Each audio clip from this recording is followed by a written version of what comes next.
오늘 말씀을 보시죠.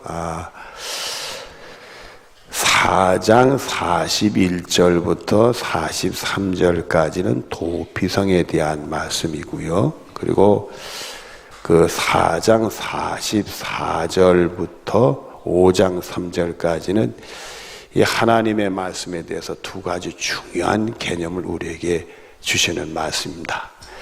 이 말씀들이 여러분들에게 큰 은혜가 되어지기를 바랍니다. 먼저 41절부터 보면은 그때 모세가 요단 이쪽 해 돋는 쪽에서 요단강 동쪽입니다.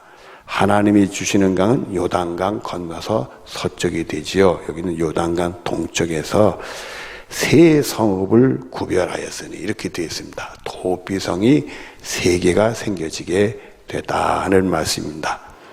이스라엘 백성들이 가나안 정복을 끝나고 생겨진 도피성이 6개입니다. 그래서 요단 동편에 3개, 요단 서편에 3개, 이렇게 6개의 도피성이 생기게 돼요. 이 도피성은 각 지파별로 분류를 해서 그 안에는 제사장들이 거하는 성읍이 됩니다.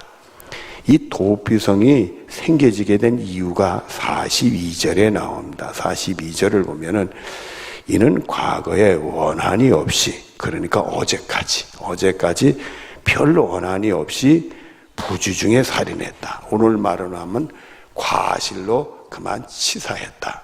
이 과실로 남을 다치면 과실치사, 죽이게 되면 과실치사가 되는데 과실로 그만 죽이게 되다. 그곳에서 도피하기 위함이에요. 그런 사람은 도피할 수 있는 기회를 주겠다. 그래서 도피성이 있는 겁니다. 그 중에 한 성으로 도피한 자가 그의 무엇을 보존하기 위함이라? 생명 보존.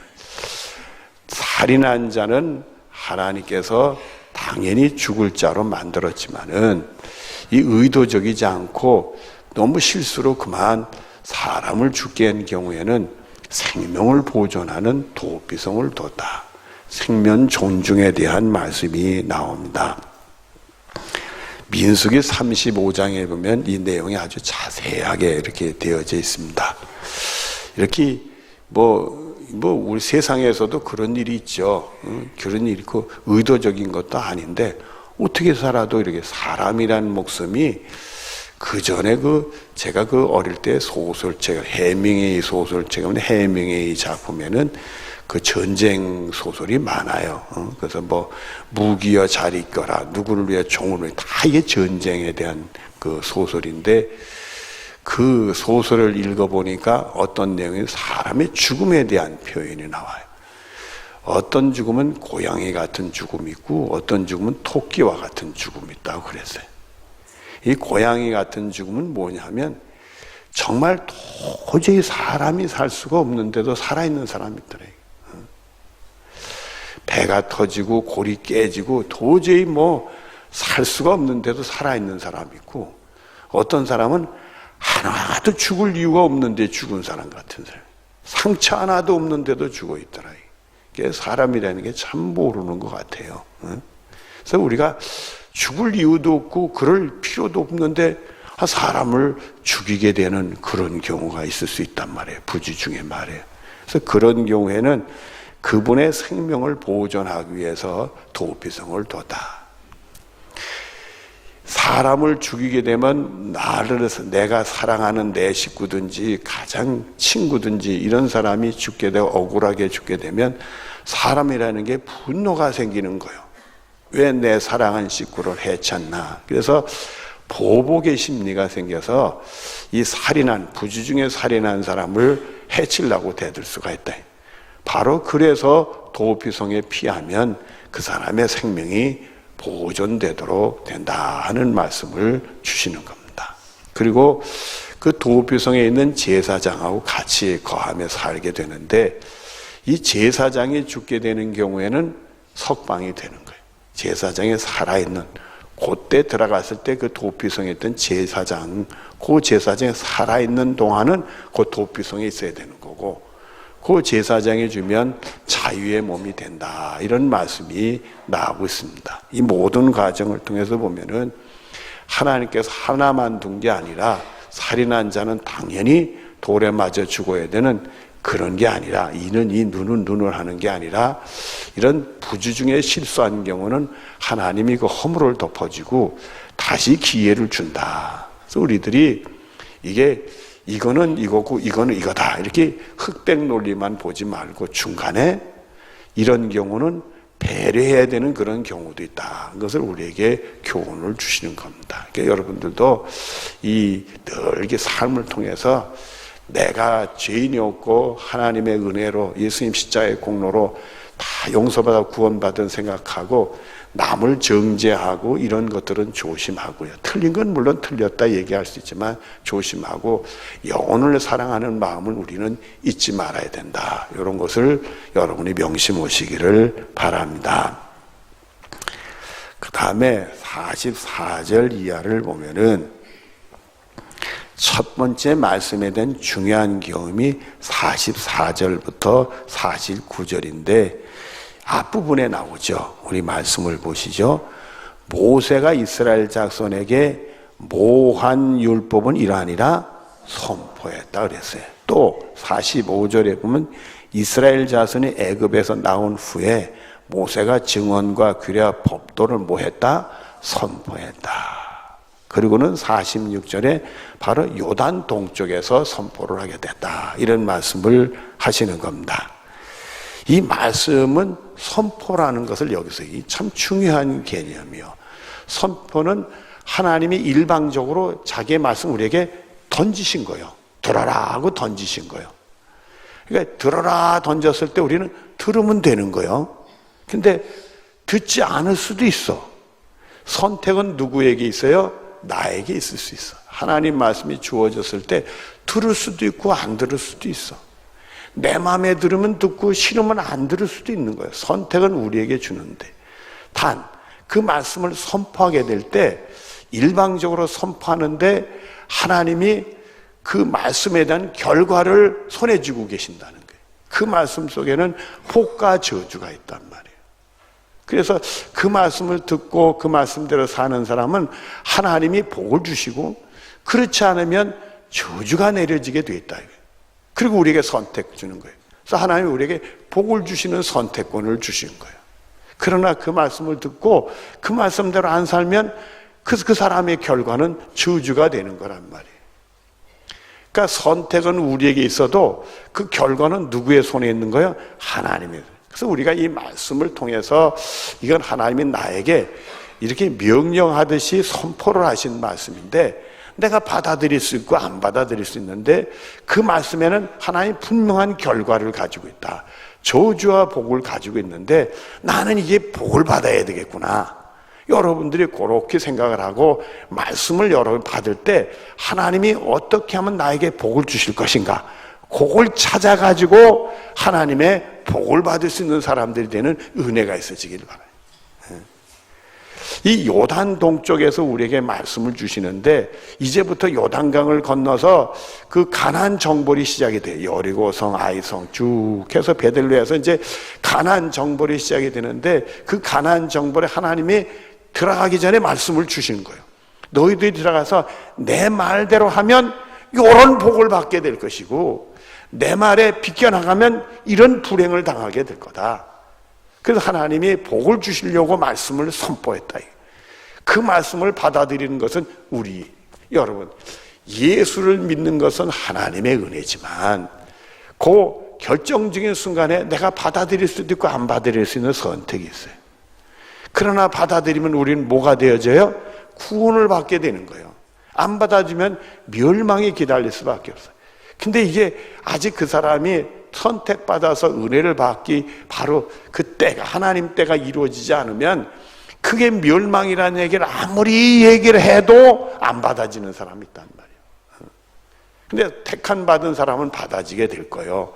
그러나 그렇지 못한 사람은 불행을 자초하게 되는 거예요. 그러니까 여러분들은 말씀을 보면서 야 이제부터 이스라엘 백성이 요단을 건너서 가나안 정벌은 축복을 받아야 되는데 하나님이 복을 주시기 위해서 말씀이 선포됐는데 그 말씀을 보면서 우리는 어디서 하나님이 우리에게 어떤 복을 주시려고 이 말씀을 주셨나, 그걸 살펴가지고 여러분들은 말씀을 통해 복 받을 수 있는 축복이 여러분의 것이 되어지기를 바랍니다. 그래서 여기 계신 분들은 한 분도 빠짐없이 하나님께 복을 받을 수 있는 은혜가 여러분 있어지기를 바랍니다.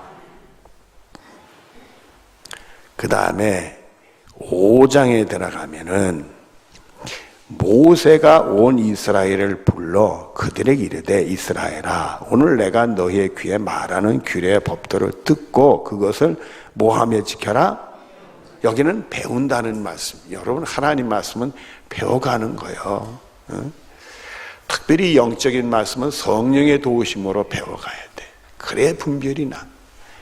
똑같은 말씀을 보면서도 그 말씀 중에서 다른 하나님의 진리를 깨닫는 사람이 있지만은 그 말씀을 줄줄 외워도 그 말씀의 진국을 모르는 사람이 있을 수 있다. 하나님이 은혜를 주셔야 그 말씀은 영적인 분별력을 가져야 바른 판단을 해. 우리가 믿음이 성숙하지 못하면은 아무리 해도 지각이 뛰어나지 못해서 바른 분별력이 없을 수가 있어요. 우리가 해서 자꾸 내가 하나님 말씀대로 뜻대로 산다 하면서도 뭔지 시행착오를 많이 겪는 경우가 자꾸 틀려.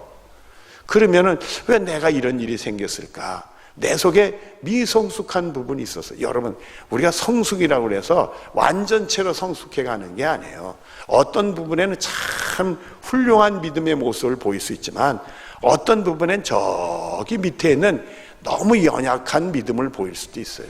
사람이 전체가 다 어떤 면에는 훌륭하게 할 수 있지만 어떤 면에는 그렇지 못한 게 우리 속에 다 있단 말이에요. 그래서 우리 속에도 성숙한 부분이 있지만 미성숙한 부분이 있을 수 있어. 거기 가면 우리가 꼭 걸려 넘어진단 말이에요. 그래서 우리들이 성령의 도우심으로 자꾸 그 미성숙한 분이 성숙해서 이게 골고루 이렇게 평균화가 되는 성숙을 가져야 건강하게 바로 자라는 것이 돼요. 시행착오를 겪지 않아. 판단력에 오류를 일으키질 않는단 말이에요. 내 생각엔 그게 옳은 것 같아 막 해고 났더니 이게 나중에 보니까 아니잖아. 후회하게 되고 말이에요. 이런 일들이 적어지게 된단 말이에요. 그런 축복이 여러분에 있어지길 바래요. 그래서 성령의 도우심으로 말씀을 듣고 무조건 지켜야 한다 이러는 게 아니라 배워가면서 지키는 거다. 여러분이 겸손해서 말씀을 더 많이 배워서 축적이 되면서 하나님 은혜가 충만한 은혜가 여러분에 있어지기를 바랍니다. 그런데 5장에서 얘기하고 싶은 말씀에 대한 개념은 그 다음에 나와요. 그 다음에 2절 이후에 나와요. 2절 이후를 보면 우리 하나님 여호와께서 호렙산에서 우리와 무엇을 세우셨나니? 언약이라는 개념이에요.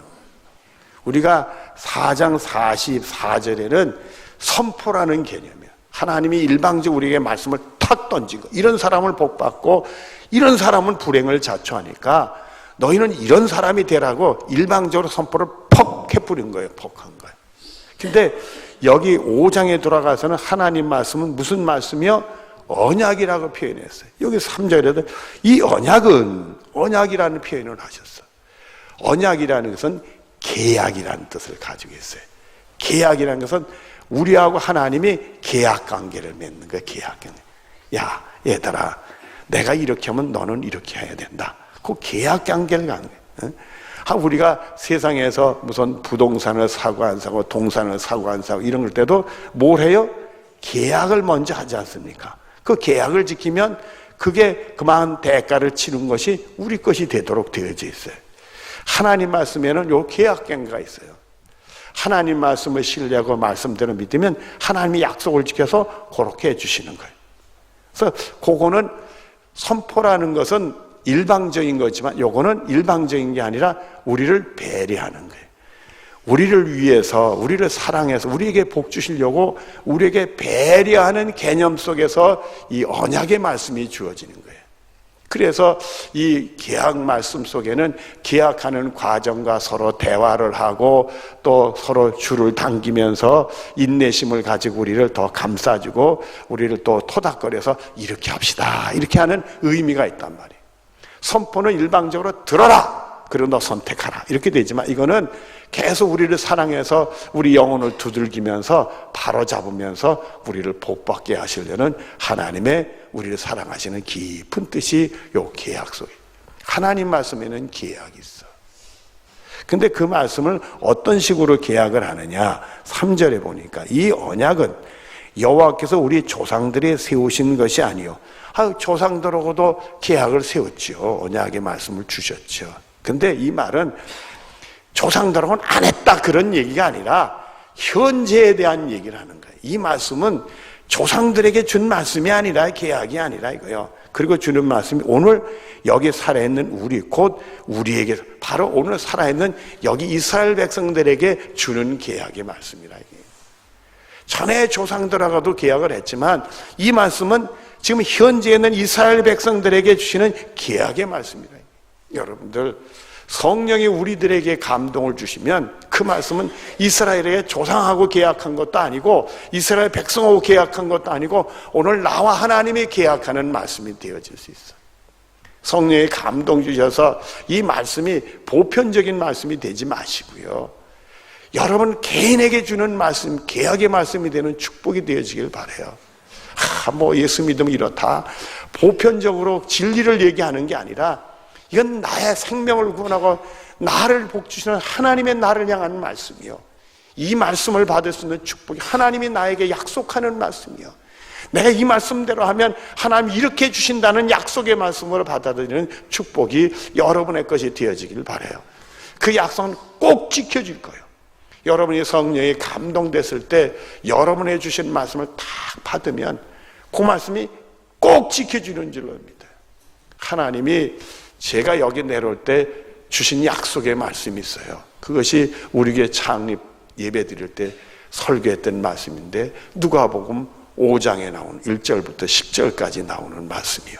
그 말씀을 보면 베드로가 밤이 새도록 고기를 잡아 못 잡았지만 예수님이 깊은 곳에 가서 그물을 던져라. 그래서 깊은 곳에서 그물을 던졌더니 그물이 찢어질 정도로 많이 잡혔다. 여러분 아시지요? 그때 베드로가 뭐냐면 밤이 맞도록 내가 고기를 잡아서 하나도 못 잡았지만 말씀을 의지해서 깊은 곳에서 그물을 던지겠다. 그래, 하나님이 저에게 주신 말씀이요, 말씀만 의지하고 하면 하나님이 교회를 세우게 해주실 줄로 믿습니다. 지금 열악한 환경이지만 하나님이 정말 내가 말씀만 의지하고 그 말씀대로만 하면 나의 삶이 실패했더라도, 세상이 아니라고 얘기해도 그 말씀만 의지하면 하나님이 역사하실 줄로 믿습니다. 그 믿음을 저에게 주시더라고요. 그 말씀이 그대로 이루어질 줄로 믿고 무슨 말씀을 주든지 그 말씀대로 해보려고 정말 기도하고 애썼던 기억이 나요. 그래서 오늘 우리 계룡장로교회가 하나님 복을 주시지 않았나, 그런 생각을 가지지 않을 수 없습니다. 여러분들, 하나님이 여러분에게 주시는 말씀이 있어요. 여러분들이 성경에 대한 지식들이 신앙생활하면 많이 알겠죠. 그건 중요한 게 아니에요. 오늘 여러분이 주신 하나님의 약속을 받는 게 중요한 거예요.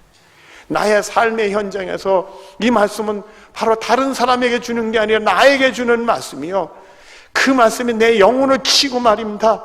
그 말씀이 그대로 이루어질 줄로 믿고 나는 그 말씀대로 해야 돼, 이런 의지력이 내 성도에 다짐이 생기는 그 축복이 우리들에게 만들어서 되는 게 아니라 자연스럽게 우러나는 복이 우리들의 감동으로 있어야 될 줄로 믿습니다. 여러분들이 믿음 생활하면서 이 약속을 붙들고 정말 하나님의 복 받고 승리하는 여러분들이 되어지기를 바랍니다.